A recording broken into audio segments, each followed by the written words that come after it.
దివ్యాంగులకు రావాల్సిన పెన్షన్లు సరైన సమయంలో రాకపోవడంతో వికలాంగుల కుటుంబాలు గడవడం కష్టంగా ఉందని దివ్యాంగుల సంక్షేమ సంఘం వ్యవస్థాపక అధ్యక్షులు దండు శంకర్ తెలిపారు. వికలాంగులకు ప్రత్యేక బడ్జెట్ కేటాయించి వారికి ప్రతి నెల రావాల్సిన పెన్షన్లు సకాలంలో అందించాలని కోరారు. ప్రభుత్వం దివ్యాంగుల పట్ల అనుసరిస్తున్న విధానాలను నిరసిస్తూ సిద్దిపేటలో దివ్యాంగుల సంక్షేమ సంఘం నాయకులు నిరసన కార్యక్రమం చేపట్టారు. సిద్దిపేట పాత బస్టాండ్ వద్ద ప్రభుత్వ దిష్టిబొమ్మ దగ్ధం చేసిన అనంతరం ధర్నా చేపట్టారు. దివ్యాంగులు చేపట్టిన నిరసన వల్ల కొద్దిసేపు వాహనాల రాకపోకలకు ఇబ్బందులు తలెత్తాయి. అనంతరం వారు మాట్లాడారు. ప్రభుత్వం ప్రతి నెల అందించే పెన్షన్ పైనే ఆధారపడి జీవిస్తున్న తమకు పెన్షన్ రాకపోవడంతో తీవ్ర ఇబ్బందులు పడుతున్నామన్నారు. అసెంబ్లీలో వికలాంగుల సమస్యల గురించి మాట్లాడే గొంతుకే కరువైందని ఆవేదన వ్యక్తం చేశారు. రాష్ట్రంలో మహిళలకు ఉచిత బస్సు ప్రయాణం కల్పించినట్లుగానే ఇప్పటికే సగం రాయితీ ఉన్న దివ్యాంగులకు ఉచిత బస్సు ప్రయాణం సౌకర్యం కల్పించాలని డిమాండ్ చేశారు. అలాగే గ్రామీణ ఉపాధి హామీ పథకంలో దివ్యాంగులను చేర్చి వారు చేయగలిగే పనులను సంవత్సరానికి 365 రోజులు కల్పించాలని కోరారు.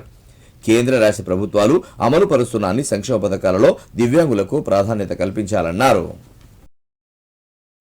దివ్యాంగుల సంక్షేమ సంఘం తరఫున మరి దివ్యాంగులకు ప్రభుత్వం చేపడుతున్నటువంటి మరి ఆసరా పెన్షన్లు అయితేనేమి, వివాహ ప్రోత్సాహ బహుమతులు అయితేనేమి, వగైరా ఏదైనా జీవనోపాధి సంబంధించినటువంటి అన్ని సంక్షేమ పథకాలలో ఖచ్చితంగా జాప్యం నిర్లక్ష్య వైఖరి కొనసాగిస్తుంది. ఇలాంటి నిర్లక్ష్య వైఖరి వినాడి పెండింగ్లో ఉన్నటువంటి పెన్షన్ను అందించడం లేదు. అవి అందించడం లేకపోవడమే కాకుండా పెంచిన పెన్షన్ కూడా అమలు పరచడం లేదు. ఈరోజు మహిళలకు ఉచిత బస్ ప్రయాణం ఇస్తారు. ఎలాగో దివ్యాంగులకు 50% కన్సెషన్ ఉన్నప్పుడు వీళ్ళకు కూడా మాకు కూడా దివ్యాంగుల మహిళల వల్ల దివ్యాంగులకు కూడా ఆర్టీసీ ప్రయాణం ఉచితంగా అందించాలని కోరుతున్నాం.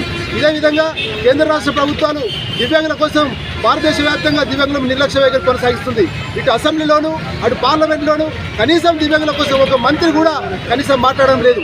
మరి మాట్లాడి ప్రత్యేక బడ్జెట్ కేటాయించే విధంగా చూడాలని చెప్పేసి కోరుతున్నాం. వాస్తవంగా మాకు ఆసరా అనేది ఒక పెన్షన్ కనీసం ఉన్నది సకాలంలో రావడం లేదు. పెన్షన్ అమలు చేయడం లేదు.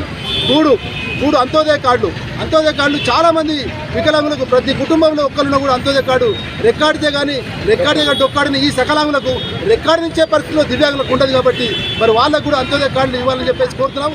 ఉన్న వాటిని కొట్టివేయడం జరిగింది.